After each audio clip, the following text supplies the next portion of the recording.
Hello, Wanderer. It seems that you've decided to move on from level 2 into level 3. Well, like the past level 2 sub-levels, level 3 is a level 4 survival difficulty. It is unsafe, unsecure, and has a medium entity count. Level 3 is the 4th level of the Backrooms. It is one of the first few levels that Wanderers usually encounter. Level 3 is a series of long, dark, twisting hallways that work similarly to Level 0. They all consist of randomly segmented rooms which form in no particular pattern and are extremely loud with the noises of machinery. The hallways are very narrow and enclosed, some even requiring wanderers of average height and build to bend, hunch, crawl, or walk sideways through them. The walls are comprised of dusty brown bricks, usually covered in segments of copper pipes and mechanical components.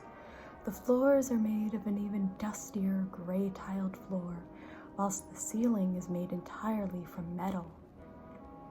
Level 3 is one of the larger levels of the Backrooms, estimated at around 350 million square miles in area.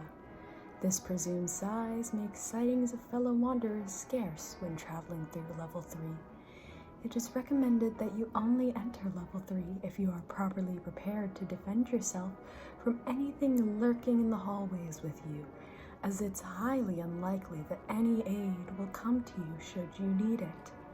So, you'd better have an exploring partner, Wanderer. As mentioned, Level 0 and Level 3 share some similarities.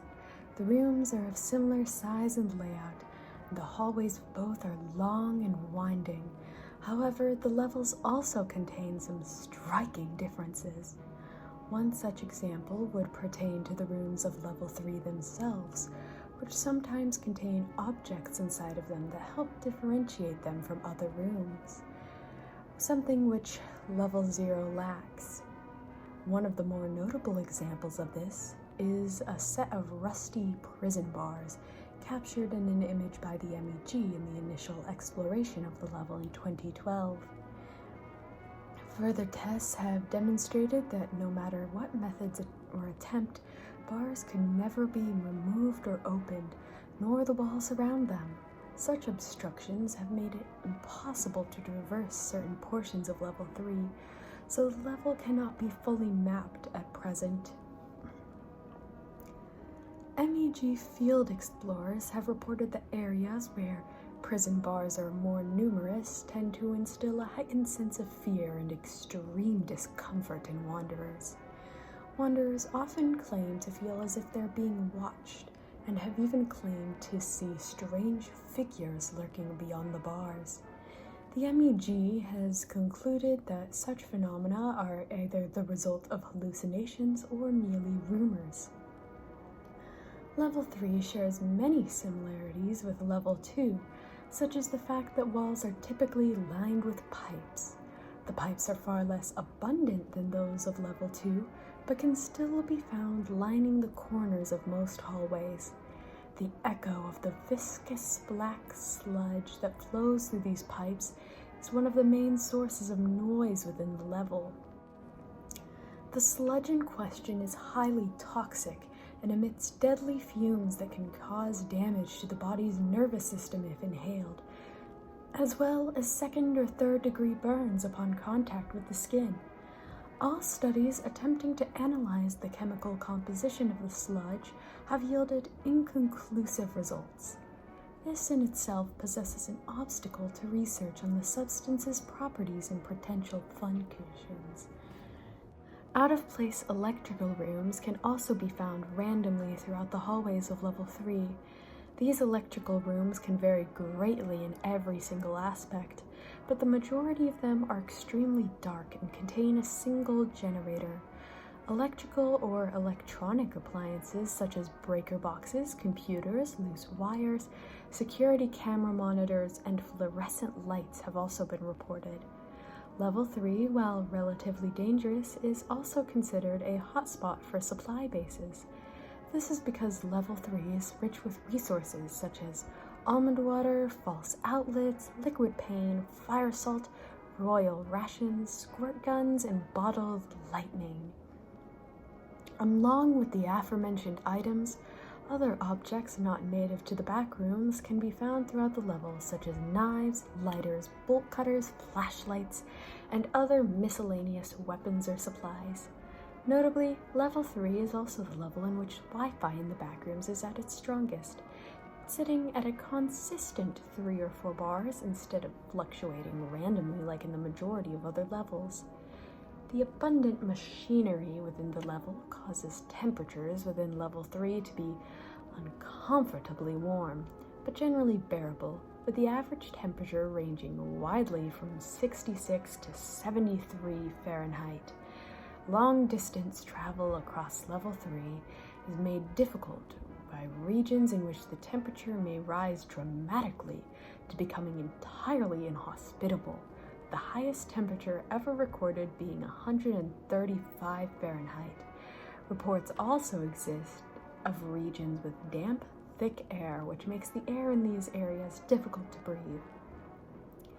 The machinery of Level 3 is quite possibly the most dangerous aspect of its ambient environment. The machines found throughout the level operate autonomously without the need for external intervention. Wanderers may benefit from useful machinery or tap into the apparently infinite, extra-normal supply of electricity powering them. However, the autonomy of these machines also makes them hazardously volatile.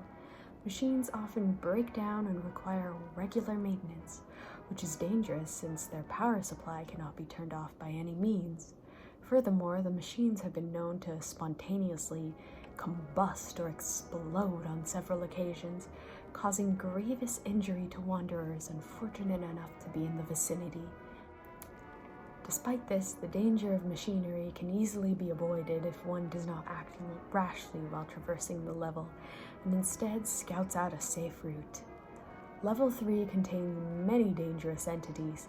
It's almost impossible to traverse large distances without encountering them at least once. Hounds, facelings, wretches, male and female death moths, skin stealers, dullers, smilers, clumps, and bursters all seem to inhabit this level, preying on anyone unlucky enough to succumb to them. The crawler fungus has been found growing here, and the high humidity makes it easy for the disease to spread here as well. So you're advised to maintain proper hygiene practices while making your way through the tunnels. Whilst these enemies do not appear at every corner, their large numbers have caused countless casualties among wanderer circles and MEG operatives alike. These entities have even been reported to actively seek out hubs of human activity, particularly minor bases, in hopes of dismantling them and feasting on their occupants. Attacks on MEG base Gamma are frequent, but often pose little to no threat due to the size and defensive capabilities of the base in question. Smaller groups, such as the FOJ, have reported difficulty in keeping their outposts intact. Many of them have experienced near or total collapse of their outposts as a result of multiple attacks and live in constant fear for their safety. Bases, communities, and outposts of Level 3. MEG Base Gamma, the third most important MEG base. Around 300 operatives are permanently stationed here, and a large number of others lodge here, oftentimes seeking refuge from entities which are contained within the level. Originally constructed by MEG operatives out of makeshift bricks, which were made of shredded toothbrushes, shoelaces, toy plastic horseshoes, and bottles of glue, all found within Level 3 itself. The inhabitants of this base armed themselves with makeshift slings, which were made out of electrical cables and rubber bands bound to bones of some entities they'd previously slain.